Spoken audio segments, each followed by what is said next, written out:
तो आज हम आ चुके रिया रोड पर भोले बाबा गौशाला में। तो यहाँ के जो ट्रस्टी कह सकते हैं, ओनर कह सकते हैं, जो गौशाला संभाल रहे राजू भाई मुंदवा, तो उनसे हम बातचीत करने वाले। वो गायों का जतन कैसे करते हैं, गायों की संभाल कैसे रखते हैं, गायों को क्या चारा खिलाते हैं, कैसे खिलाते हैं यहाँ पे। उसके अलावा कौन कौन लोग हैं जो गायों की सेवा करते हैं, कैसे सेवा करते हैं, गायों को चारा क्या खिलाते हैं, गायों की पहचान कैसे होती, गायों की नस्ल क्या है, उन सब के बारे में बात करेंगे। गौशाला कैसे बनती है, ये गौशाला कितने सालों से चल रही है, गौशाला बनाने में सरकार क्या मदद करती है, क्या क्या लोन देती है गाय रखने के लिए, उन सब के बारे में बात करेंगे राजू भाई मुंदवा से। चलिए।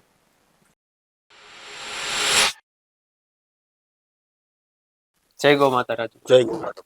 તો રાજુભાઈ, તમે ગૌશાળાનું કેટલા ટાઈમથી સંચાલન કરો છો ને કેવી રીતે આ બધું થયું, તમારી ગૌશાળા કેવી રીતે બની એ થોડુંક જણાવો। ગૌશાળામાં એવું છે, ગૌશાળા આપણી 2001ની સાલમાં ચાલુ થઈ હતી। મારા ફાધરે ચાલુ કરી હતી ગૌશાળા। અત્યારે હાલમાં હું હકાલું છું।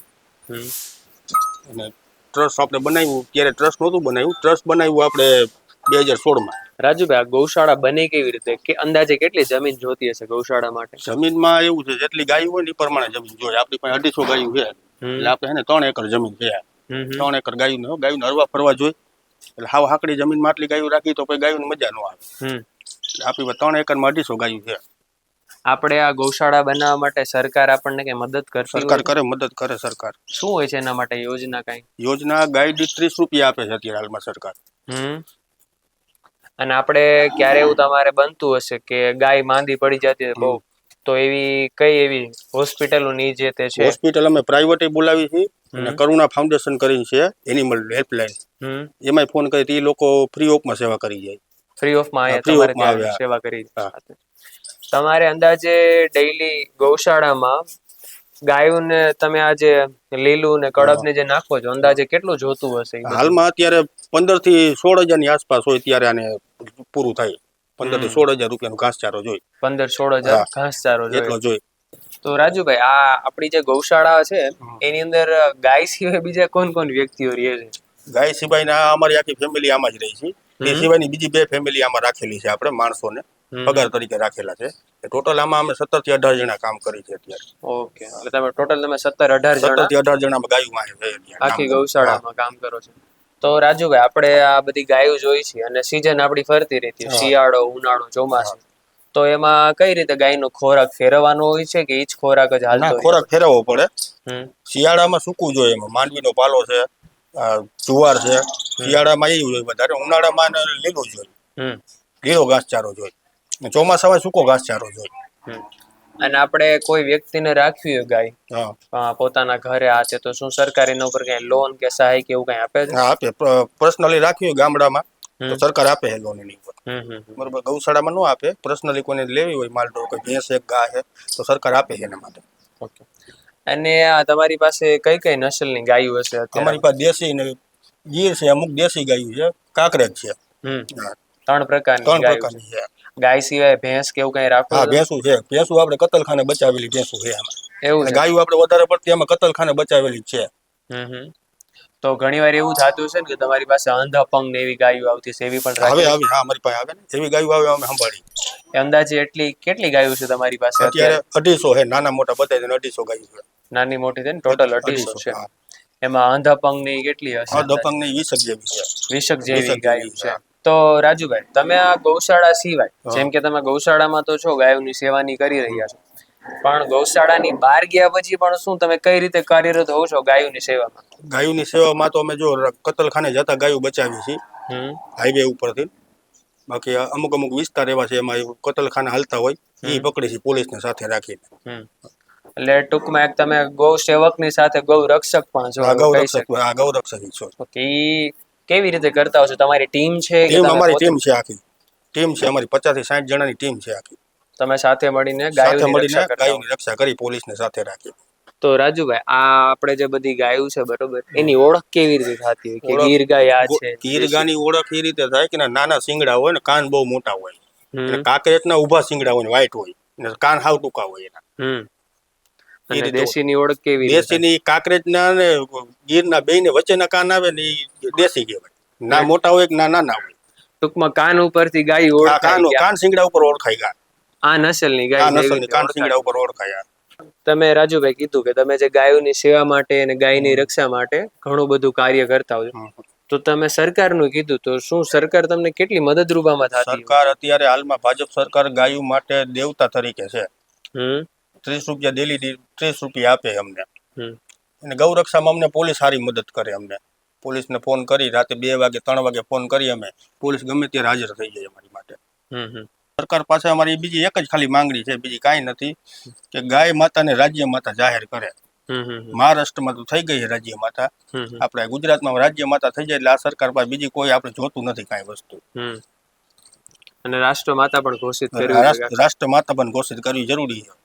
આખા ભારતની આખા ભારતમાં આખી ભારતની માં જ છે ને. હા, આપણે બધા તો માની છીએ, પણ જ્યારે સરકાર એને બિરુદ આપી દે, બિરુદ આપી એમ આપણે તો માની જ છીએ, માનતા જ આવી. સરકાર બિરુદ આપી દે પછી તો બધાને માનવું પડે બધાને.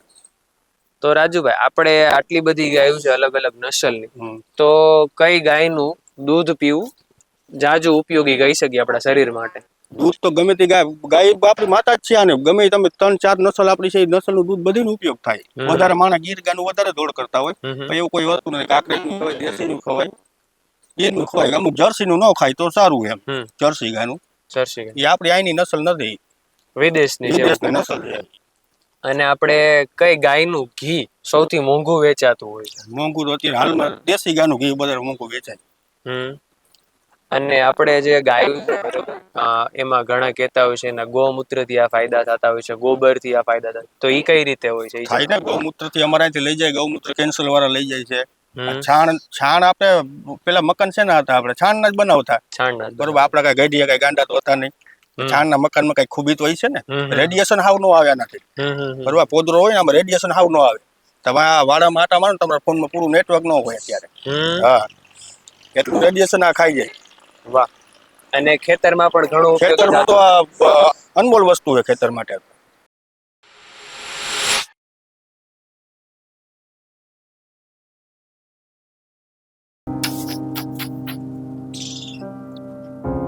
હાલ હમણાં ફોન કરું, થોડીક વારમાં કરું થોડીક વારમાં ફોન.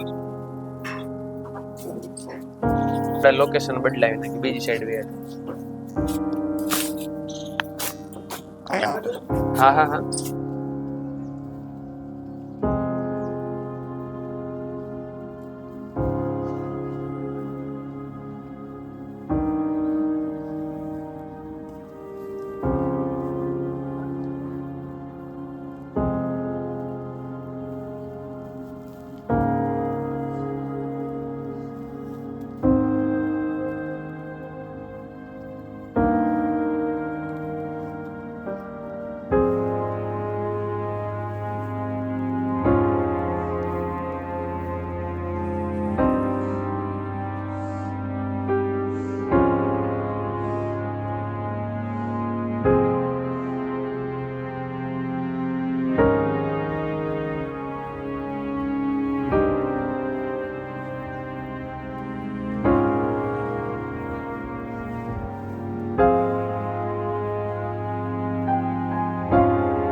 धन्यवाद दर्शक मित्रों हमारा पूरा वीडियो देखने के लिए। कैसा लगा हमारा ये वीडियो? ये जो हमने गौशाला के बारे में बातचीत की, गौशाला की जानकारी कैसा लगा कमेंट में ज़रूर बताइए। अगर हमारा वीडियो अच्छा लगा हो तो लाइक कीजिए और कमेंट कीजिए और शेयर कीजिए उन लोगों के साथ जो गौशाला देखना चाहते हैं